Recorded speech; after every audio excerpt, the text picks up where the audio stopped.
Hello everyone, welcome to History and Culture. The Forbidden City, as a significant milestone in the history of ancient Chinese architecture, stands as a testament to the hard work of the laboring people and the wisdom of craftsmen in ancient China. It is not only a landmark of Beijing but also one of the must-visit places for anyone coming to the city. However, have you ever noticed something strange while touring the Forbidden City? Despite covering an area of 720,000 square meters and containing nearly 9,000 rooms, there is not a single toilet in the palace. So, why was a toilet not considered during the construction of the Forbidden City? And how did the emperor and his officials manage this issue within the palace? According to relevant historians, the absence of toilets in the Forbidden City can be attributed to several factors.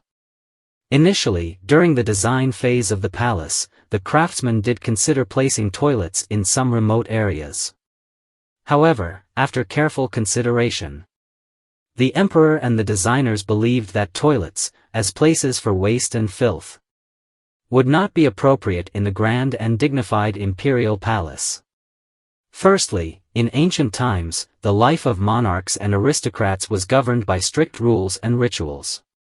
Their daily activities, including eating, living, and working, all had to follow a set of detailed protocols. This ceremonial lifestyle was clearly incompatible with the private nature of toilets. To them, a toilet was not just a simple sanitary facility, but a place symbolizing impurity and uncleanliness. Since the palace was a sacred space where the emperor conducted state affairs, the presence of a toilet seemed to diminish the palace's solemnity and dignity. Secondly, the absence of toilets in the Forbidden City was also related to the limited understanding of hygiene and disease in ancient times. Without modern medicine or knowledge of sanitation, the ancient people did not understand the connection between the spread of diseases and environmental hygiene. To them, diseases were often seen as a result of fate or malevolent spirits, rather than being caused by unclean environments. Therefore, toilets were not considered a necessary facility.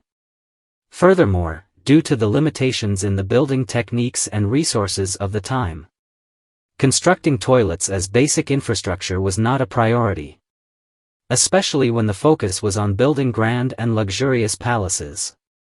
Additionally, given the building techniques and the constraints of manpower and resources, it would have been extremely difficult to build a toilet for each work or living area. The Forbidden City was vast with numerous rooms, and if toilets were to be built for every area, the cost, materials, and labor would have been a huge burden.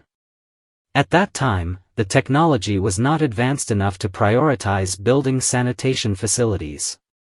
Instead, the focus was on constructing magnificent palaces that showcased the emperor's power and grandeur. Lastly, and most importantly, safety concerns were also a factor. The absence of toilets in the Forbidden City was, to some extent, a measure to enhance the emperor's safety. Toilets are typically secluded spaces where assassins could hide and wait for the opportunity to strike. To prevent intruders, the design of the Forbidden City deliberately avoided leaving any opportunities for criminals to hide. The lack of fixed toilets reduced the chances of an assassin hiding in such a space, thus improving the emperor's security. But in ancient times, the Forbidden City was a vast palace complex where the emperor, empress, ministers, concubines, maids, and eunuchs all had to live. Given the large scale of the palace, many might wonder how they dealt with the physiological need to use the restroom. Some might think that since the Forbidden City was so large, people could just go outside the palace to relieve themselves. However, many areas of the Forbidden City were quite far from the outside, and some areas required several hours to reach the outside, making it highly inconvenient for urgent needs. So, since there were no public toilets in the palace and it was inconvenient to leave the palace, and because people couldn't just relieve themselves anywhere like in the wilderness, how was this problem solved? Let's now unveil the mystery of the ancient toilets in the Forbidden City. In fact, despite the Forbidden City having over 8,000 rooms, none of them had a dedicated toilet. However, many rooms had a special space called the Jingfang, or clean room, where people could take care of their needs. The clean room was usually located in the corner of a room, with heavy curtains hung to provide privacy and prevent embarrassment. Inside, a special device called a niqi, commonly known as a gong tong, a kind of chamber pot, was placed to collect waste. The design of this gong tong was somewhat similar to a modern toilet. The lower part was a wooden bucket used to hold waste, while the upper part was a seat, making it more comfortable for use. For the people of ancient times, this was quite a thoughtful design. Some might find it odd that while the emperor and the rulers maintained the palace's dignity by not allowing toilets in the palace, they still set up clean rooms in many rooms. Wouldn't this cause the palace to smell bad? Wouldn't it be better to just set up toilets? In reality, the emperor, empresses, and aristocrats would not have allowed the palace to become foul-smelling. To reduce odors, they took many measures. Firstly, the waste in the chamber pots would not be stored for long. Almost every day, the palace maids or eunuchs would remove the waste and send it outside the palace. Then, the waste would be transported to the fields to be used as natural fertilizer. The used chamber pots would be thoroughly cleaned and disinfected to ensure they could be reused next time. Secondly, after use, the chamber pot would be covered with a sealed lid to minimize the spread of odor. To neutralize the smell, some spices would also be placed inside the chamber pot. Ordinary palace maids and eunuchs would usually place some wood ash or sand in the chamber pots they used. In contrast, the emperor and higher-ranking concubines paid more attention to detail. The chamber pots they used were often made from fine wood and carried a subtle fragrance. After each use, they would ask the palace maids and eunuchs to place pine resin powder or other spices inside the chamber pots to ensure a fresh scent. To reduce the odor in the clean rooms and improve the toilet experience in the palace. The ancients did their best, although, compared to modern facilities, this method was clearly limited. The chamber pot not only addressed the physiological need for a bathroom but also fulfilled the purpose of maintaining the dignified atmosphere of the imperial palace. Moreover, the chamber pot was small and easy to carry.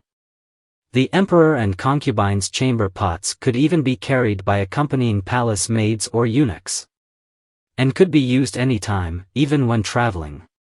For them, this was likely more convenient than modern toilets. Furthermore, the design of the chamber pot reflected the different social statuses of people. For those of higher rank, the chamber pot was often more elaborate. For example, Empress Dowager Cixi loved luxury, and her chamber pot was made from high-quality sandalwood, with an exquisite shape resembling a gecko. The body of the gecko was used to hold the waste. Its 4 legs served as the base, and its eyes were inlaid with 2 rubies. It can be said that even going to the toilet involved such luxurious items, which is truly astonishing, showing the extreme enjoyment of life by ancient rulers. However, after the fall of the Qing dynasty, these toilet accessories were gradually regarded as useless items, and many were discarded. Although, from a cultural heritage perspective, it is a pity, from another perspective, their removal also symbolizes that some of the dross of Chinese feudal society disappeared with the passage of history. Compared to the complicated methods of the past, modern flush toilets are clearly more efficient. Although the ancients put much effort into reducing odors and maintaining cleanliness, their chamber pots ultimately couldn't solve the problem as thoroughly as modern toilets do. For us modern people, pressing a flush button can completely eliminate the waste. Looking back, the complex steps and techniques used by the ancients to deal with these matters seem overly complicated compared to our simple operations today. This also makes us appreciate the progress of science and civilization even more. Today, Everyone can enjoy a more convenient toilet experience than the ancient emperors did. And this is truly a remarkable thing. This is the History and Culture channel. Liking and subscribing are the greatest help and support to us. Thank you everyone and see you in the next time.